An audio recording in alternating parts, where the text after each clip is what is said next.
Ty, so let's do some objection stuff, because I think the key to any conversion from client to purchaser, you have to be able to handle objections and really get good at, eliminating them up front, which you are really good at. So can you go through some of that and generically how you do it and what you do specifically?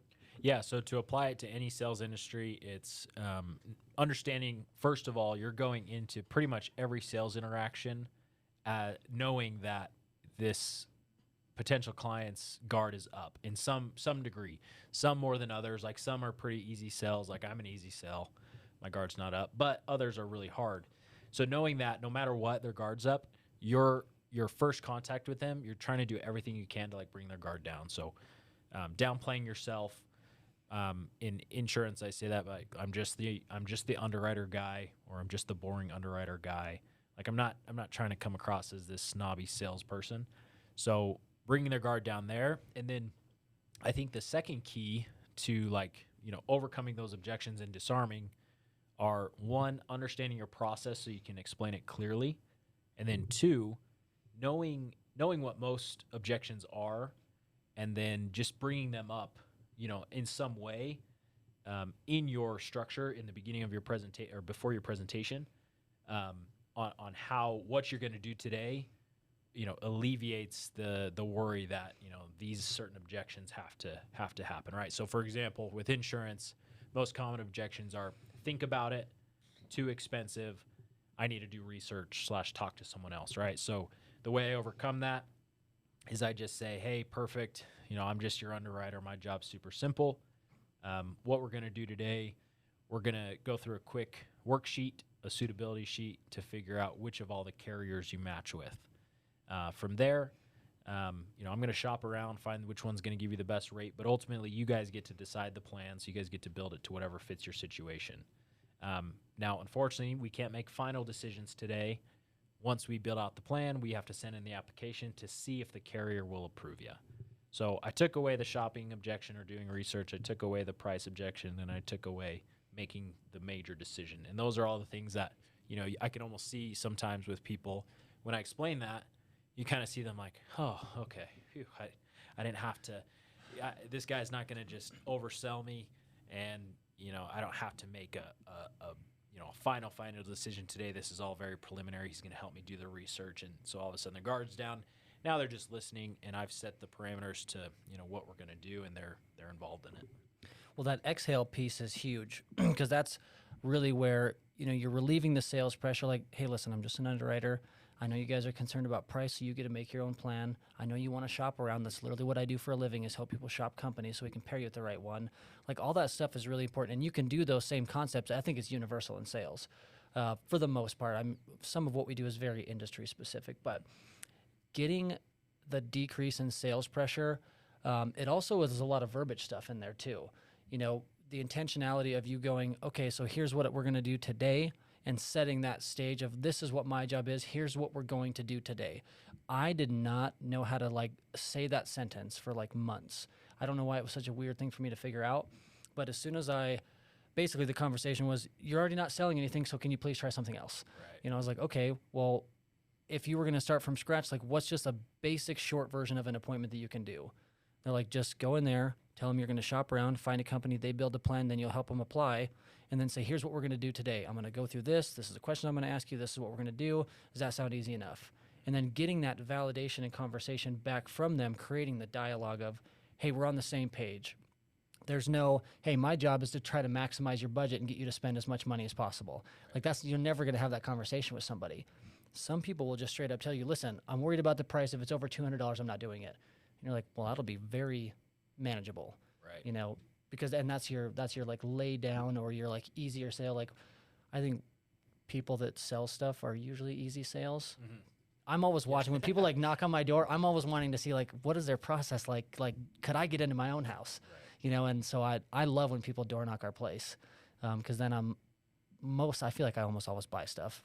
Random people show up to our house, and I'm like, hey, honey, is it cool if we get this stuff? This guy did a pretty good job. And she's like, oh my gosh, please stop opening the door, because every time you do, you buy something. Yeah. So, but I like the objection handling at the beginning. I think is really important to long-term success and being able to relieve the sales pressure. Anything else that you think you would include in there? I think repetition is key, like repeating that process and reminding them, hey, like I said, after I've set the expectation of how this process works, later on as I'm going through it, people forget all the time. And maybe they didn't fully catch everything I was saying. Like I do check for understanding, like, does that make sense? Does that sound good? Sound easy enough? Things like that. But I'll make sure that I repeat myself a couple times just to make sure that, hey, they are very clear on this. Because, and some people, it's like, all right, why do you keep saying the same thing? I've never gotten that from a customer or homeowner or client.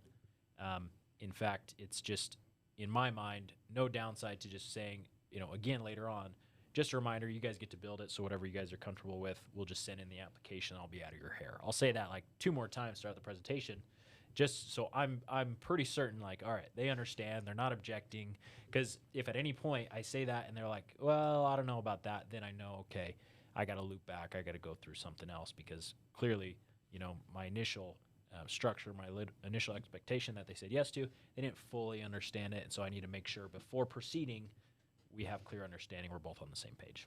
Well, some of it is how you respond, like the body language of your response to an objection. Right. A lot of the objections are not real. I noticed a lot of people that we see and a lot of people that are going somewhere to purchase, they're scared of getting oversold, period. And that doesn't matter what they're buying. Nobody wants to get oversold or feel like they're getting taken advantage of or manipulated in any way.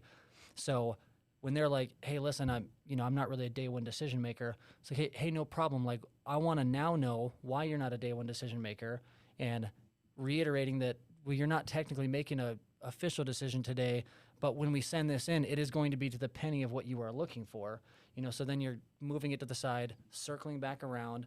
Hey, no big deal. You're not technically making an official decision today because you'll have time to like tweak and adjust and do what you need to with your policy if that's what you're taking out. But you overreacting to them saying like, well, hey, I'm going to have to run this by this person. Like, why would you ever do that? Like, that's not the correct response. If you can get good at staying super level and just creating a conversation with someone instead of trying to start an argument, which I was a machine at arguing. Like, I was good at it. They would say something, I was like, well, that's obviously makes no sense. Why do you think like that? This is not what happens. If you're gone, you said she was in trouble. Why would you not do it? Like, that is not the correct way to have that conversation. Hey, I can understand your concern, Ty, and I can tell just by looking into you that you're a little bit worried about, hey, am I going to overspend on this? Or like, hey, is this going to be enough for my wife? My job is to find the balance. Like, I'll never let you overspend, but I do want to make sure that your wife has enough at the same time. Does that make sense? So then you're settling the exact thing that they're worried about. They want to purchase it. They don't want to overspend, but they want to make sure that the survivor is going to be okay. So if you can say, hey, that's what my job is. Again, as I mentioned in the beginning, we will make sure that this is tailored so it's never going to hurt you financially, but that your wife's going to be okay. And slowing down and changing your tone and changing your pitch and just being present and real in front. I think that's for any sales, but specifically when we're talking about people dying and there's a consequence. Right. So for what we do, slowing down and controlling the pace of the conversation so that they can tell you're listening, you care. You're not going to overreact because they're like, well, just so you know, we're just getting numbers today. If you turn around and leave their home, that's not the proper way to respond. Like, hey, it's not a big deal. Like, run me through that a little bit. You'd reached out for this, and my job is to do this. What is the real concern? Are you worried about overspending or something? Because don't worry, you can't. And that's what I think you have become a machine at, is relieving sales pressure, covering objections up front, giving them all the tools that they can possibly have to make the decision that's going to benefit their family the best. Right. And then it's funny because this happens a couple times, and I think, if you've ever gotten this, that's how you kind of know you're on the right track of how to disarm people. Where I've gotten man, I'm so glad, like at the end of it, man, you were super helpful. I'm so glad, we got to work with you, an underwriter, instead of those sales reps. And I'm like, yeah, me too. Those guys are kind of pushy, but I'm just here to help you guys. So I think if you get that, a couple times here and there, like, okay, where I'm headed, I'm just the underwriter. I'm just here to help them. And that mentality never changes throughout. Like, because it'd be weird if I started off that way and then pushed them like, well, why don't you want to do it? Like, it's always just relaxed. Whatever they tell me, hey, no problem. Like I said, we just got to submit the application. Hey, no problem. You'll have a 30-day free look to make any adjustments if it doesn't work for you. Like, hey, no problem. Everything's easy. Everything's No everything's pressure, cool, laid back, just the all underwriter. good. Right. Yep. Yeah. So that's how to do it. Well, I appreciate you sharing that, dude. I think, if you take nothing else away, get good at front loading your objections, handle them early. That way, if you get one, you can address it instead of addressing it an hour later, Right. where it's, dude, you're way too late for that. So I think that's really, with what we do, it's a huge key to success.